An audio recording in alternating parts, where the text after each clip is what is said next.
Growing up, I always felt like a burden rather than a child my parents actually wanted. My father, a corporate lawyer in his mid-50s, and my mother, a real estate agent in her early 50s, were far more invested in maintaining their upper middle class image than actually being parents. They had me relatively young, and it often seemed like my existence was more of an inconvenience to their lifestyle than anything else. In our family, appearances were everything. My parents liked to project this image of success and stability, but behind closed doors, things were very different. While I didn't realize it as a kid, I know now that they treated me less like a daughter and more like an unpaid helper. Any achievements or dreams I had were either ignored or belittled. I'd bring home good grades or get awards only to have them brush it off, saying, "It's not a big deal. You're supposed to do well." Over time, it became clear that my value in their eyes depended on how I could either uphold their image or reduce their burden. But things really escalated when I was in my last year of high school. Out of nowhere, my mom lost her job. She never gave me a clear explanation of what happened, so I still don't know if she was let go or quit voluntarily. But she stopped working entirely. Around the same time, my dad was fired from the law firm he'd been with for years. Losing both incomes, their once perfect life started crumbling. They were struggling to keep up with the mortgage payments, bills, and all the other costs they'd been accustomed to affording easily. Suddenly, all their pent-up frustration, desperation, and financial instability were directed straight at me. I had been working hard in school, balancing my studies with a part-time job so I could save up for college and contribute to my own expenses. Eventually, I earned a scholarship that would cover most of my tuition, a huge relief given my parents' financial situation. But when I shared the news with them, expecting at least a small sense of pride or encouragement, all I got were questions about how that scholarship money could be useful to the family. My dad started dropping hints that I should stay home, give up the scholarship, and work full-time to help with their financial burdens. My mom even suggested that college could wait and that a real adult would help out their family. The final blow came when I found out that the modest college savings fund my late grandfather had set up for me had been completely drained. They'd used it to pay off some of their own debts without telling me. When I confronted them, they had no apologies, just explanations about how it was necessary to keep our family afloat. I was devastated, and I remember feeling like I'd been cheated out of a future they had no interest in seeing me achieve. It became clear that in their eyes, my dreams, my future, and even my well-being were all secondary to their own needs. At that point, I knew I had to leave, so at 18, I packed up what little I had and moved to a nearby city to attend college on my own. I worked multiple jobs to get by, juggling my studies with waitressing, tutoring, and any other work I could find. It was hard, but being away from them felt like a weight had been lifted off my shoulders. There was finally a sense of freedom, even if it meant I had to struggle. I kept my distance, only reaching out on holidays or for obligatory family calls, hoping that maybe the time apart would lead to some kind of change in how they saw me. Fast forward a few years, I finished my degree and received an offer for a full-time job in another state.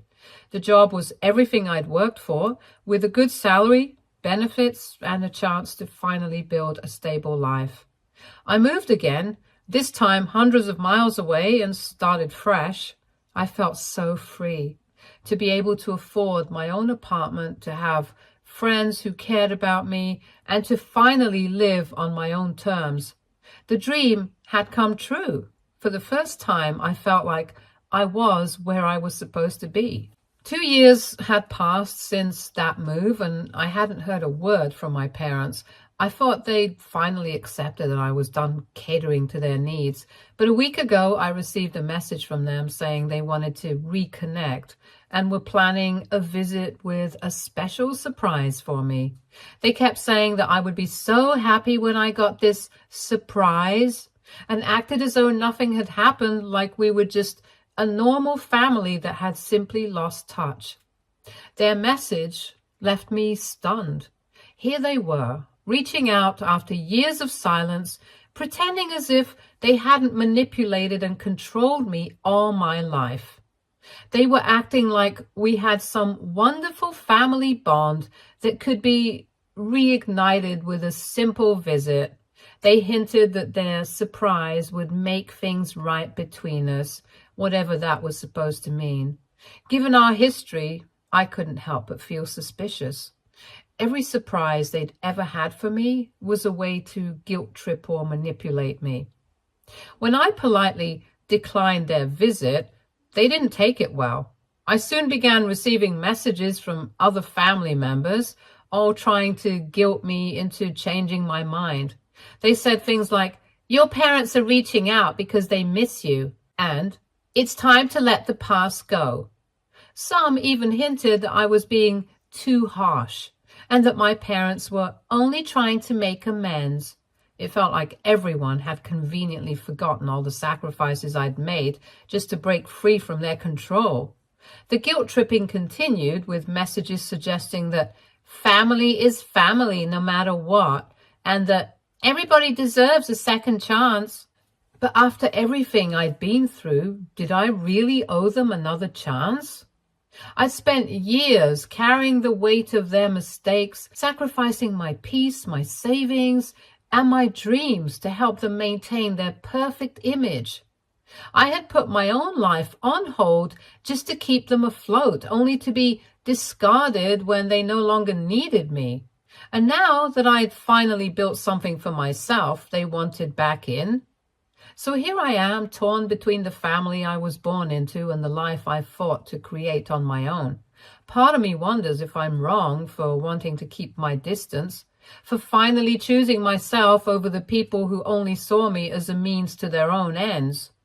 I know what my parents are capable of, and I know that this surprise is likely just another way to manipulate me. But I also can't shake the feeling of guilt they've instilled in me, the feeling that maybe I owe them something just because they're my parents. Reddit, am I in the wrong for wanting to be free after everything my parents put me through? Am I wrong for refusing to let them back in when I finally have a chance to live on my own terms? Update 1. First, I want to thank everyone for the outpouring of support, comments, messages. It's overwhelming in the best way possible to hear from so many people who have been through similar situations and to receive advice from those who understand how hard it can be to set boundaries with family. Reading through all of your experiences has really helped me gain clarity about my own. Many of you pointed out something I'd missed initially, that my parents' whole approach to reconciling by showing up unannounced and dangling a surprise in front of me, especially a financial one, proves they still don't understand the impact of their behavior. If anything, it seems they still think of me as someone they can control or appease with money instead of addressing the root issues. After posting the main story, things actually escalated on their own. Yesterday morning, I got a call from my aunt, my mother's sister, who has always been more of a bystander than a supporter, but occasionally reaches out to give family advice. She didn't waste any time asking me why I'd refused to let my parents visit or what was going on. Apparently, my parents had confided in her about their plans, including this surprise they were so eager to spring on me. According to my aunt, my parents have supposedly been seeing a family therapist for the past year. They told her they'd been reflecting on how they treated me in the past and had come to realize their mistakes.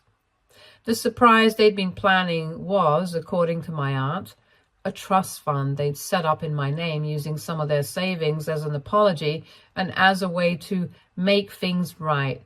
They believed this gesture could mend our relationship and that it would show me they were committed to change. Hearing about the trust fund just confused me. On one hand, the fact that they had saved up to create something they thought would benefit me felt like an acknowledgement of some sort, and part of me wanted to believe they genuinely changed. But then, as I thought more about it, I felt frustrated that their so-called reconciliation plan still revolved around money and grand gestures, the exact things that created the distance between us in the first place. It felt like they were trying to buy my forgiveness rather than work on the relationship through open communication and respect. After hearing my aunt's story, I decided it was time to address this directly.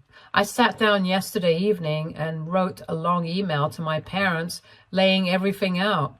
I thanked them for the effort they claim to have put into therapy and acknowledge that it's a big step if they're really taking responsibility for the way they treated me.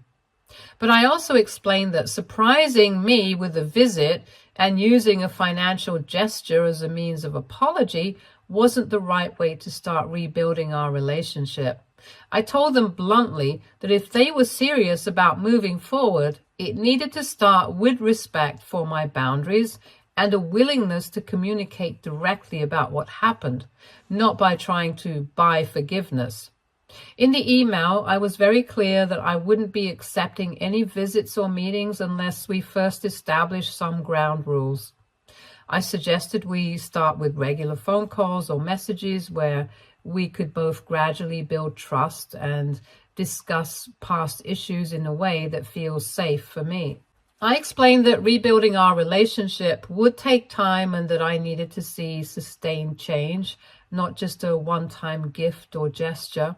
I even mentioned that if their therapy is truly helping, they should know that reconciliation takes work, not just money or big surprises. After hitting send, I felt a huge wave of relief. For the first time in a long time, it felt like I was setting the terms of how this would go. The next morning, I received a response from my parents, and it was a lot. They were polite at first, saying they appreciated my honesty and were open to following my lead if it meant fixing things. But then, as the email went on, it was clear they were already backpedaling. My mother wrote paragraphs about how families shouldn't need rules or formal boundaries, and that if I truly wanted to make amends, I should have been more willing to let them visit and talk in person. My father's part was more straightforward. He felt hurt that I rejected their gift, saying it took them a lot of effort and that he felt disrespected by my refusal to accept their attempt at reconciliation. It felt like they were shifting the blame onto me, implying that by setting boundaries, I was the one refusing to reconcile. As if that wasn't enough, my mother also included a line about how I've always been independent to a fault, which stung. I realized then that they hadn't really changed. They were still framing everything as my fault, my inability to be family-oriented or forgiving enough. Reading through it felt like another slap in the face, as if they were ignoring everything I'd shared about my struggles and still twisting it to make me seem ungrateful. Later that evening, I got another call from my aunt. She had clearly spoken to my parents after they'd received my email and was now calling to reason with me, though it felt more like a guilt trip. She kept saying things like, "They're really trying, you know. It's not easy for them either. And maybe you're being a bit too harsh. They only want to show they've changed." She even mentioned that their therapist had apparently encouraged them to reach out and that their surprise fund was a product of these sessions, as if that somehow justified their entire approach. It felt as though everyone was trying to convince me that accepting their gesture would fix everything, when deep down, I knew it wouldn't. By the end of the conversation with my aunt, I was exhausted. I was mentally drained from having to explain over and over that a one-time grand gesture isn't a replacement for years of genuine effort or accountability. I kept asking myself why they couldn't just respect what I needed. Why was it so hard for them to communicate with me directly and consistently? All of this felt like more of the same manipulation I'd grown up with, just dressed up in different words and actions. I felt like I'm being pushed into a corner. It's almost as though by setting boundaries, I'm being punished or accused of not trying hard enough to fix things. I never wanted any of this. I never wanted to be forced into playing the role of the ungrateful daughter just because I'm not bending to their version of getting back to how things were. And now, with family members pressuring me to change my stance, I feel like I'm back to square one trying to defend my choices and my autonomy. After everything I've been through, I know I don't deserve this. I've worked hard to build a life on my own, to be free from the manipulation and control that defined my childhood. Update 2. I truly didn't expect things to escalate as much as they have in the past few days. After sending that last email and being firm about my boundaries, I had hoped that my parents would take a step back and respect my decision, but things have only gotten more complicated, and I'm starting to see just how far they're willing to go to reassert control over me. 2 days after my last post, I woke up to a text from an unknown number. It simply read, "Hope you're doing well in your new city. Don't think you can hide forever. We'll see you soon." My heart stopped. I immediately assumed it was spam or some random scam message, but as I reread it, something about the tone felt too familiar. It was similar to the way my father would leave me reminders or messages when he wanted me to feel guilty or anxious about something. I was trying to brush it off, but it definitely rattled me. Later that day, I received an email from my father. It was a long, formal-sounding message where he said he'd been disappointed by my responses and lack of willingness to accept their hand of reconciliation. He didn't outright threaten anything, but the language was pointed. He mentioned how I was their only child and that as their daughter, it was my moral responsibility to show some respect, meet them halfway, and at least consider their attempts to reconcile. There was also a line about how they had invested so much in my education, my upbringing, and that now was not the time to repay them with silence and distance. Reading between the lines, it felt like he was implying that my success and independence were somehow things I owed to them, and it was my duty to keep them close out of gratitude. I was furious, but it also confirmed my fear. They weren't going to respect my space. That evening, I called a close friend who had known me and my family for years. She listened to everything and then calmly reminded me that my parents have always pushed boundaries. And this was probably their way of testing to see how much I would take before I finally gave in. She told me it was okay to keep my distance and that I wasn't obligated to let them back into my life on their terms, especially if it was causing me so much stress. I felt a wave of relief knowing I wasn't alone in feeling like their behavior was manipulative. But it didn't stop there.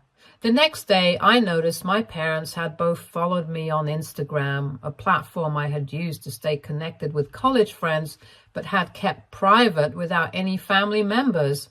I hadn't blocked them before since they'd never used social media much, but it was unsettling to see them pop up now. Even stranger, I noticed my mother had liked some old posts on my profile. The last one from about 2 years ago when I first moved to this new state for work.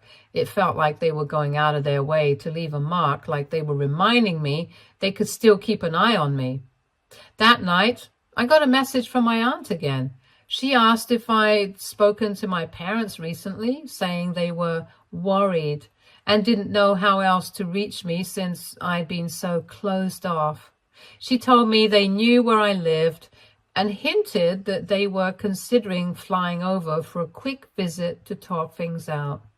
My aunt played it off as if it was no big deal, saying they just wanted to set things straight and were only showing up to give me some clarity about their intentions. But the way she spoke made it clear that they'd already made up their minds to show up. My aunt even added that I was overreacting and that this situation wasn't as big of a deal as I was making it out to be.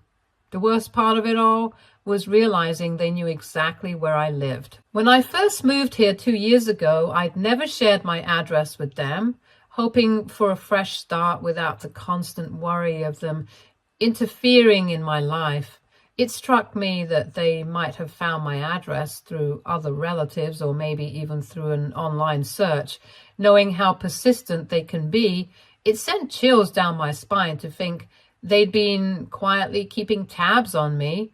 I was horrified, but not entirely surprised. Feeling on edge, I emailed my parents again, making it very clear that I wasn't comfortable with any surprise visits and reminding them again that I needed space. I explained that if they truly wanted to make amends, it would have to be done respectfully and without trying to track me down or follow me online. I thought my tone was polite but firm, hoping that if they read it carefully, they'd realize that showing up uninvited would only push me further away. Their response came quickly. My mother replied with a long, guilt-tripping message about how they couldn't believe I was treating them like strangers and how it broke their hearts to see me so distant and ungrateful after all they'd done for me. She talked about how family should always be there for each other and how they were just trying to support me in a way they thought I would appreciate. It was all framed as if they were doing me some grand favor by being persistent, and I was too stubborn to understand their love. She even said that someday I'd look back and regret pushing them away, when all they wanted was to help me heal from the past. After reading that, I was done. I felt drained mentally and emotionally from trying to hold my ground and constantly having to explain my perspective. I took a few hours to collect myself and then sent one final message, firmly stating that if they showed up at my home uninvited, I would call the police. I made it very clear that I was serious, that this wasn't a negotiation, and that if they truly respected me, they would back off and allow me to live my life without interference. The next day, I heard from a cousin on my father's side who rarely ever calls me. She'd heard through the grapevine that I'd threatened my parents with police action, and she wanted to know what was going on. At this point, I felt like my life had become some kind of twisted family soap opera, with everyone getting involved and throwing their opinions at me. My cousin kept saying things like, "Your parents have been through so much," and "Isn't there a way to work this out peacefully?" I almost couldn't believe what I was hearing. It felt like they were all reading from the same script, trying to guilt me into complying with whatever narrative my parents had spun for them. In a moment of desperation, I ended up going through my social media profiles and adjusting all my privacy settings, even going so far as to block certain family members who had shown an interest in meddling. I also decided to get a P.O. box for any future mail because it dawned on me that they might start sending letters to my home address if I continued to resist their attempts to contact me. One last thing happened yesterday that solidified my decision to keep my boundaries strong. I got a notification from my apartment's management office saying there was a visitor asking to confirm if I lived there. Thankfully, the staff member at the desk didn't give them any information, but the description sounded eerily like my father. I felt my heart race as I realized just how far they were willing to go. It was as if they thought if they just showed up, they could break through my defenses and convince me to let them back in. So here I am now, still standing my ground, but feeling a mix of exhaustion and fear. I've spent years building my independence and learning how to stand up for myself, but this entire ordeal has made me question just how much strength I have left to keep fighting them off. Part of me feels a small pang of guilt, wondering if they'll ever truly understand why I need this space, or if they're genuinely just lost in their own perspective. But then I remember the years of manipulation, the emotional blackmail, and the constant reminder that my life was never fully my own around them. Update 3. Hello, people. It's been almost a month since everything escalated, and thankfully, a lot has happened since. I have some good news that's given me a bit of peace. My boyfriend and I decided it was time to move into a new place together. We were planning this for a while, but after this whole incident, my parents, we just became more sure about this. We found a small but cozy apartment a few towns over that felt like a fresh start away from the old address my parents had somehow tracked down. We finalized the move just last week, and while I'm still keeping my guard up, I feel like there's finally some space between me and their reach. It's a big relief knowing they'd have to work even harder to track me down again. Hopefully they won't try. Throughout all this, I've stayed in close contact with my friend who's been my sounding board through these chaotic weeks. She recently attended a gathering that my parents happened to be at as well. I wasn't thrilled to know they'd be in the same room, but I trusted her judgment. Apparently, my parents have taken their narrative to a new level. They've been telling anyone who'll listen that I've abandoned them, that I am ungrateful, and that they raised me with nothing but love, only for me to walk out and disrespect them. My friend kept her cool at first, just listening to what they were saying without interrupting, but things escalated. According to her, they painted a picture of me as some spoiled, bratty kid who had used them up and left once I didn't need them anymore. They spoke about my disrespect for family values and how heartbroken they were by my refusal to forgive them. My mother apparently even went so far as to talk about all the things they'd supposedly sacrificed for me growing up, spinning it as if I turned my back on my duties to them. I was absolutely disgusted to hear this. Everything they were saying was so twisted, such a warped view of reality I'd lived through. It hurt to know they were spreading this story about me to people who didn't know any better. But what else could we expect from them, right? But my friend didn't let it slide. She stepped in, directly called them out in front of everyone, and laid down the truth. She told everyone there about the years of manipulation and emotional abuse they'd put me through, about how they'd repeatedly dismissed and controlled me, used me for financial help when it suited them, and only turned to me now out of convenience. She brought up the fact that they tried to track me down, ignored my boundaries, and even attempted to show up unannounced despite me asking them not to. She didn't hold back on any of it. I was in shock hearing her recount it. She truly went to bat for me in a way I didn't even know I needed. The most surprising part was that my parents didn't deny a single thing she said. They sat there quietly, listening with only occasional mutterings of, "We did a lot for her," or, "But she's our daughter." Not once did they attempt to refute what she was saying. They didn't deny their actions or explain their side. They just looked uncomfortable and embarrassed. From what my friend told me, it was clear that for once they were facing people who weren't going to automatically take their side. They couldn't control the narrative anymore, and I think it finally hit them just how much they'd messed up. After that, my friend said there was a noticeable shift in how people were interacting with my parents. They lost that social status they'd once relied on. People who used to flock to them were now keeping their distance, unwilling to get involved in the mess they'd created. They were left to fend for themselves, stripped of the support they'd always leaned on to boost their image.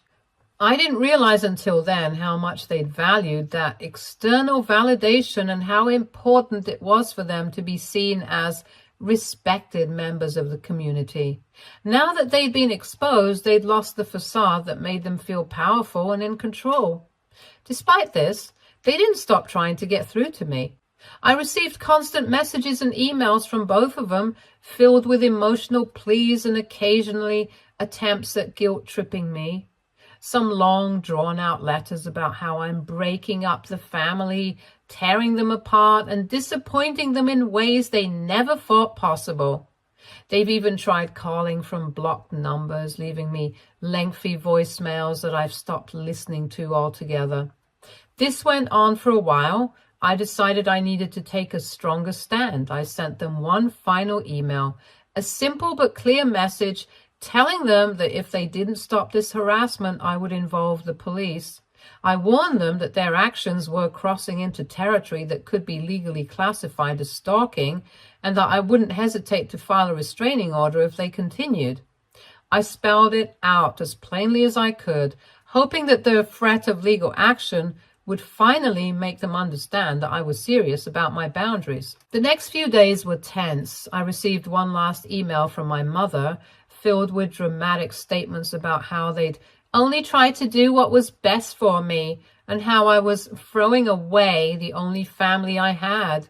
There was a brief line that I'm sure was intended to scare me, where she wrote, "One day you regret this decision. You will look back and wonder why you couldn't just let things go." It was the kind of veiled threat that used to get under my skin, but now it only made me feel even more sure that I was doing the right thing. After that last message, things went quiet. I felt an immense weight lift off my shoulders, as if I was finally beginning to reclaim the freedom I'd been fighting for. It was a strange feeling, realizing that they might actually be backing off. I don't know if they're actually done trying to reach me, but for now, the silence is a relief. And I'm taking this time to focus on myself, my relationship, and the new life I'm building without their interference. Reddit, I don't know if this chapter with my parents is closed for good, or if they'll try to find another way back into my life. For now, I'm content with the steps I've taken to protect myself and my happiness.